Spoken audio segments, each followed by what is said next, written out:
On entend des fois dire que sur une plaque comme ça, c'est pas toute la surface qui est fonctionnelle. Est-ce que ça c'est vrai? C'est possible. C'est que j'étais dupé quoi. Voilà. Il suffit que je pars en Chine. Je dis au monsieur, tu vois, et les Burkinabés, c'est ce que tu vois là. J'ai besoin que tu me mets des instructions de 100 watts. Mais réellement, il faut me faire une plaque de 25 watts. Donc, juste une partie seulement. Ah, et le reste là, c'est. Il a collé quelque chose quoi. Voilà, c'est comme ça.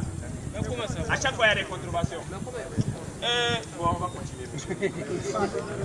Quand on quitte de la plaque, où doit-on aller?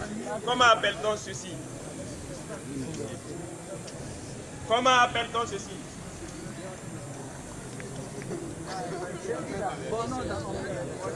Oui? Un transfo. Un régulateur. Un régulateur. Nous on appelle ça communément une diode. Une diode? Oui. Non mais tu es bon mon frère. Oui. Ok. Vous pouvez appeler ça contrôleur, vu, si c'est en anglais, contrôleur. En français, c'est un régulateur. Ça te permet de régulariser la tension, l'intensité et la puissance de la plaque et de ce que tu veux utiliser. Et vous voyez. Voilà. Donc, c'est la même chose. C'est la même chose. Maintenant, quand on quitte de la plaque, les fils que vous avez vus là, noir et puis rouge là, c'est plus et puis moins. C'est ça seulement. Ici, il y a des inscriptions. Vous voyez, partie. Ici là, partie plaque. Il y a plus et puis moins, non? Il suffit de brancher comme ça. Plus, moins. Il suffit de brancher comme ça. Plus, ici. Plus, moins. Plus, moins. Il suffit de brancher. La plaque là-bas. Mais il faut mettre ça en la plaque. Ok. vous mettez. Quand tu veux acheter un régulateur, la plaque que tu as eu à payer là, tu pars là-bas. Il y a des instructions. Quand tu ne connais pas, tu demandes au technicien ou au vendeur. Si le vendeur il est de bonne foi, il va te dire la vérité. Sinon, le technicien, en tout cas, il va te dire la vérité. Voilà. Maintenant, il te suffit de regarder l'intensité de court-circuit. Ici, c'est à 6. Donc, tu dois payer un régulateur supérieur à 6. Ça, c'est un primo. Tu dois analyser tout le matériel que tu veux utiliser. La réception, c'est-à-dire la télé, les lampes, les consoles. Tu regardes avant de payer. Tu regardes l'efficacité de leur intensité de court-circuit. Est-ce que quand il y a un problème, est-ce que ton régulateur va pouvoir supporter? Et vous voyez. Raison pour laquelle si ça c'est 10, si ça c'est 6, tu dois payer 10 minimum. Si tu as peur, tu payes 20. Oui, parce que il se peut, l'utilisation reste toujours l'utilisation. Le client, il ne va jamais te dire la vérité. Non, mon gars, il faut venir installer ces 3 lampes. C'est faux. Quand toi, tu fais tes calculs, tu fais des calculs de 6 lampes. Parce qu'après que tu es parti là, il peut soit brancher un chargeur, laisser, ou je ne sais pas, son voisin va venir que non, voisin, est-ce que je peux? Il va dire, il faut faire ça marche.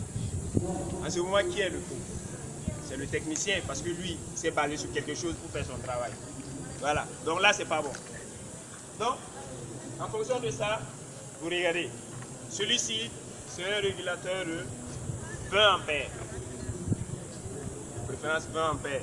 Pour toute personne, réellement, vu que non, c'est une formation directe, pour toute personne qui veut utiliser une plaque 100, c'est préférable d'aller à 20. Là, il est sûr que quand même, il pourra protéger l'installation. Ok. Après, il y a ces inscriptions pour la batterie et puis les lampes. Oui, plaque, batterie, lampe. Mon frère, excusez, moi, j'ai parti. Les installations sont là. 2000 francs. Donc, c'est pas beaucoup, hein. C'est que le participer. Ok. 2000, que c'est pas beaucoup. Donc, ça c'est le régulateur. Du régulateur, vous voyez, ça c'est un conducteur. Tout ce qui doit quitter de la plaque, régulateur. Si tu sais que tu n'as pas la capacité d'avoir la même section que celui-ci, tu prends un 4 mm ou un 6 mm pour te mettre à l'abri. faut pas aller prendre un 2 mm. Et de préférence, un conducteur souple. C'est-à-dire, conducteur souple veut dire il y a beaucoup de brins à l'intérieur qui forment le conducteur. Voilà. Celui-ci, c'est rigide. Il n'y a qu'un seul brin à l'intérieur. Non,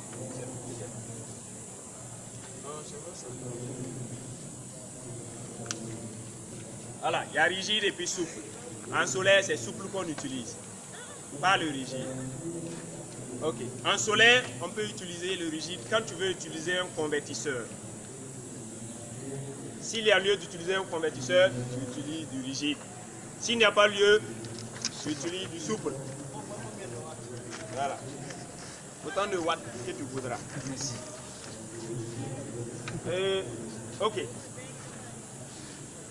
De la plaque, du régulateur, on passe au niveau des batteries. On choisit les batteries en fonction du besoin journalier. Le besoin journalier, c'est quoi? C'est la puissance de tous tes appareils à utiliser, multiplié par un temps que toi-même tu te fixes. En solaire, le temps il est précieux.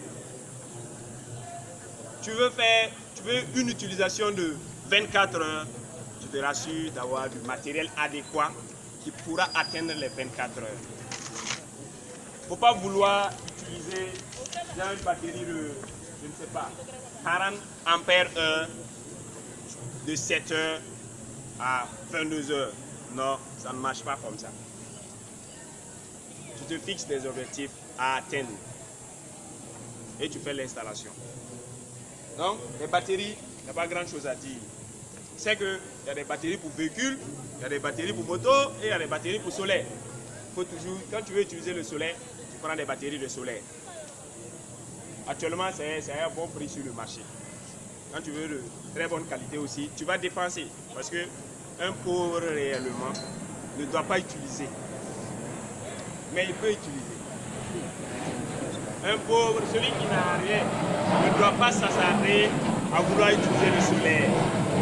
En solaire, on dépense.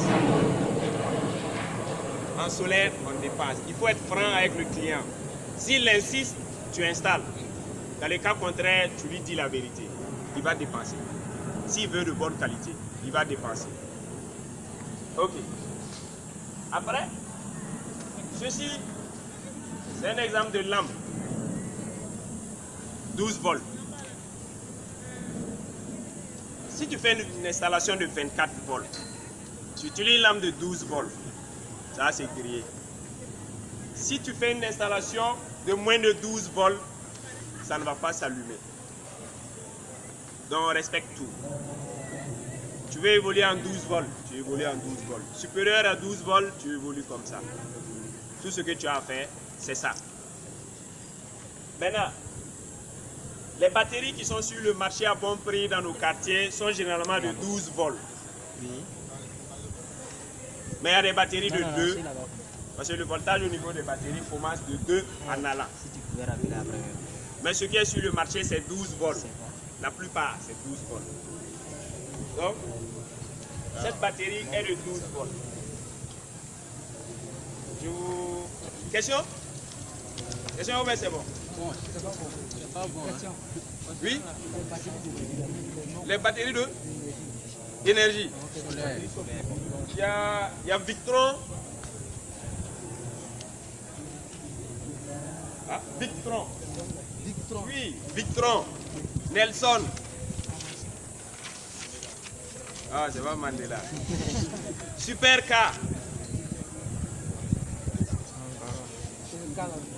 Super K. Oui, comme ça.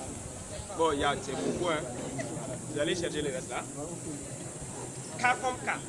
A, B, C, D, E, F, voilà, ce K-là. C'est écrit comme ça, Super K. Oui. Moi, je voulais revenir sur la plaque. Ah. Comment on peut faire pour détecter une plaque dont toute la surface travaille est fonctionnelle? Si je te dis la plaque de 100 watts, tu fais 32 cellules. Multiplie 32 par 0,5, ça te donne combien? Ça doit tourner autour des 18, non? Oui, oui. Quand tu prends ton multimètre, tu branches et que tu n'as pas une tension qui équivaut à 18 volts, c'est que ta plaque est... Trippé. Ah, il y a la solution. Donc on doit contrôler ça avec le multimètre. Oui, si ton commerçant il accepte. Hein. Il y a d'autres qui n'acceptent pas. Ah, d'accord. 0,5 ou 0,6, c'est la moyenne.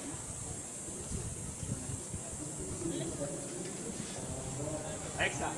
Oui, c'est son travail comme ça. C'est une pince en fer métrique. C'est son nom. Mais sur le fond du multimètre, là, il y a beaucoup de fonctions. Voilà.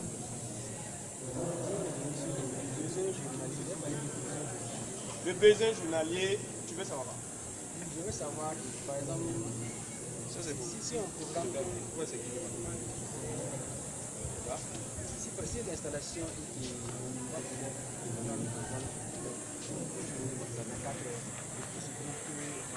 ça n'atteint pas ça. Au niveau de l'installation, ça n'atteint pas ça. Est-ce que ça va poser? Mais bien sûr, tu seras dans l'obscurité. C'est ça le problème. Le problème est que tu es dans le noir. C'est un problème, oui ou non? Voilà.